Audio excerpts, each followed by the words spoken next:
Clippers beat the Suns last night. Steve Nash, 15 assists, but back acting up a little bit. Scored just 1 point. He joins us on the show. So how often does the back flare up like this? Actually, it's the first time all year. Dan, good morning. Hi, bud. Nice to talk to you. Good to talk to you. Were you able to get in front of a TV to watch me put on a shooting display during the commercial break? I did. It was weird. I fell asleep. I zonked out there, but I'm sure it was fun. Well, I did say to Grant Hill that I could score on you if I was given 10 chances. 10 chances? Yes. I mean, what did they say about a dog's sunshine on the dog's? I don't know. Behind? Maybe, yeah. Okay. What's the bet?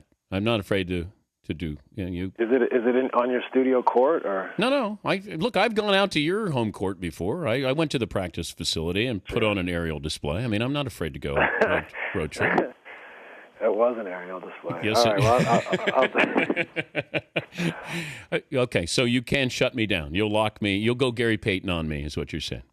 I would hope so.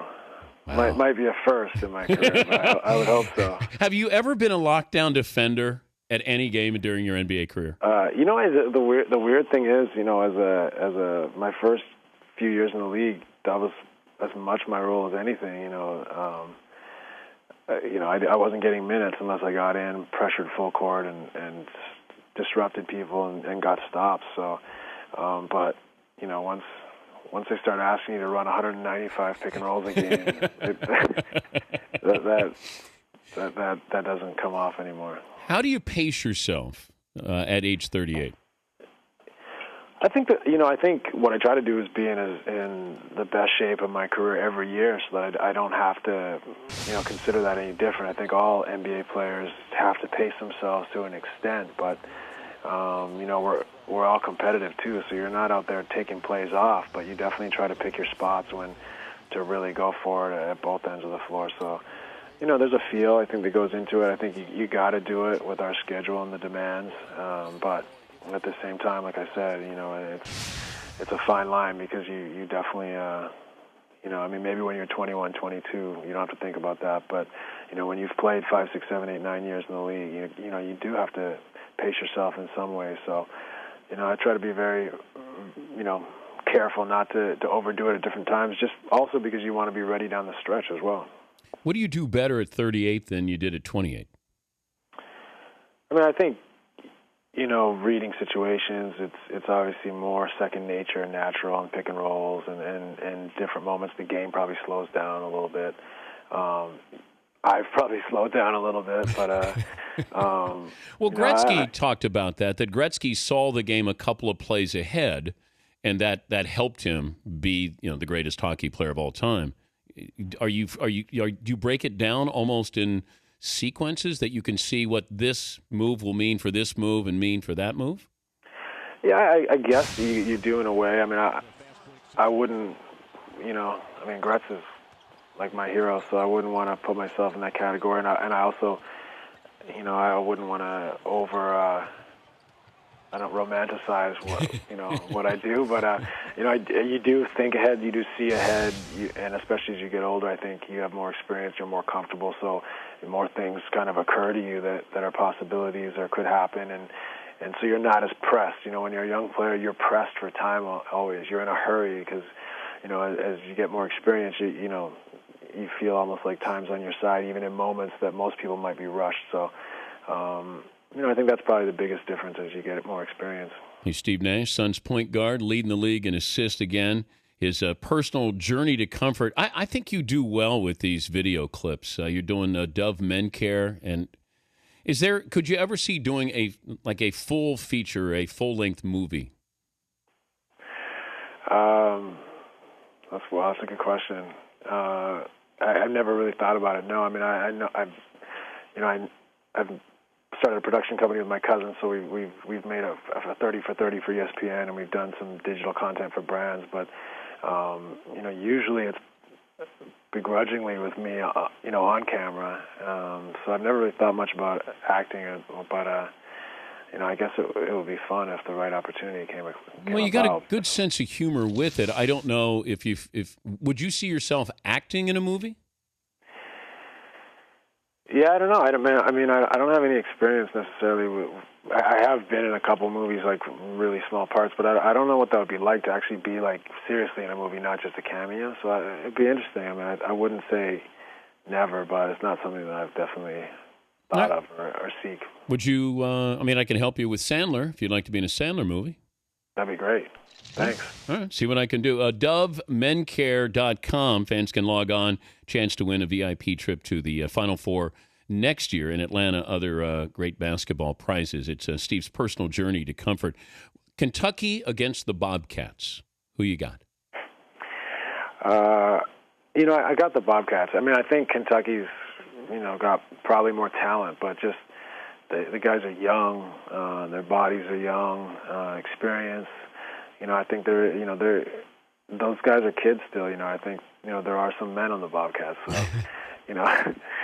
there's some kids too on the Bobcats. But I just think it's a stretch. But obviously, if those guys, put it this way, if Kentucky played and they all played till they were seniors, they would make it very, very interesting. Well, that's what I said. If I took Kentucky's roster from last year, coupled it with this year's roster, the way college basketball used to be before one and dones.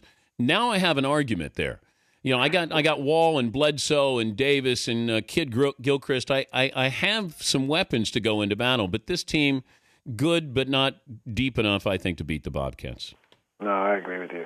I mean, that's the interesting thing about their program and how well they're recruiting, obviously, is that, you couldn't do that for 3 years. You couldn't freshman, sophomore, junior, because there'd be too many NBA players to still be on the team.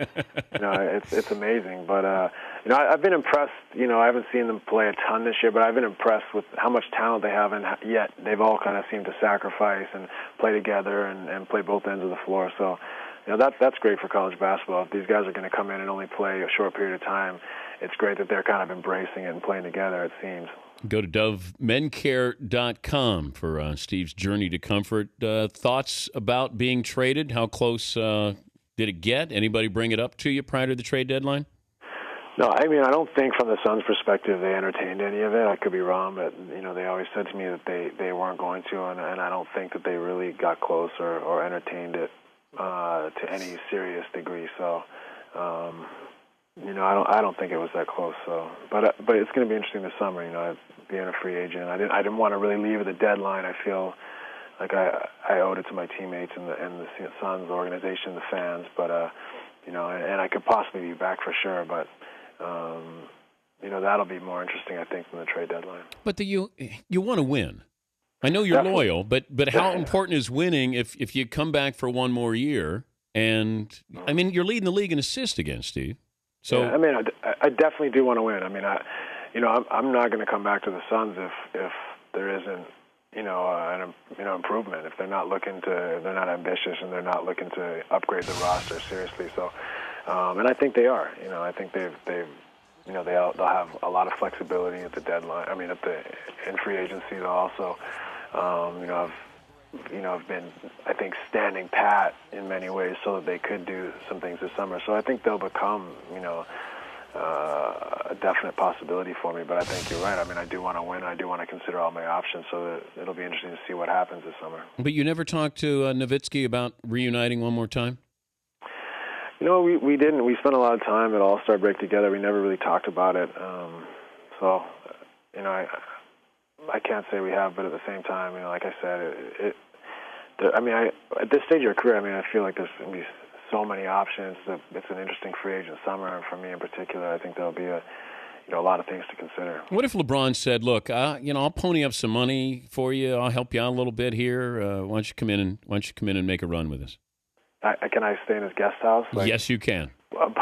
Boris Diaw stay in Tony Parker's guest house. I thought, did we even have a chance to get you? Driving his Ferrari. Oh, come on! Really? I maybe really. I'm not sure, but. But what if LeBron said, "Hey, you know what? Come on, let's make a go of it. Let's go out on top." I would. I'd listen. I mean, he's phenomenal, and what I love what they're doing there. I mean, they obviously a lot of people don't like them because they put all that talent together, but they're professional. They play hard. They play together, and their coaching staff has done a great job. So I have a tremendous amount of respect for them, and I would definitely listen. DoveMenCare.com, the journey to comfort. You can see his kid and play haircut from Santa Clara. I still love that. If you were coming out of college now, do you think they would take you more seriously the way you played and how you looked back then? Or, because I think a lot of people thought, really, this guy? But just the look of you, how do you think that would impact your draft stock? That's a good question. I mean, I always, I think it was always a situation with me that people, didn't really believe it. I mean, even being recruited in college, I played against Long Beach State when I was going into my senior year of high school with the junior national team. Had a great game, and their coaches were, we got to get you down for a visit, and this is great. And I never really heard from them again. And I think they go back to LA and they think, was he really that good? We got all these kids in our own city. And so, it was always something in a way I had to overcome, and I don't blame people, but, I never really gave up on myself. Yeah, we're not going to take a Canadian with a bad haircut. I mean, come on. We got to find somebody in Los Angeles, right? That's probably what they said. They saved themselves further bad haircuts. So. But good luck with the Dove Men Care, and I like the videos, and good luck with the Miami Heat next year. I think you guys will be the favorites. Thanks, Dan. And hey, if I come out there, I get 10 chances. You get 10 chances for an aerial assault. Is that what you call it, aerial display? No, when I was out, don't act like you didn't realize what I was doing when I was out there at the practice facility, okay? I will say, I can vouch, you can really shoot it. Okay, that's all. But if you leave me open, I'm going to make you pay, and all I got to do is make one, Steve. That's right. All right? Okay, it's on. All right. Thank you. Steve Nash. It's on.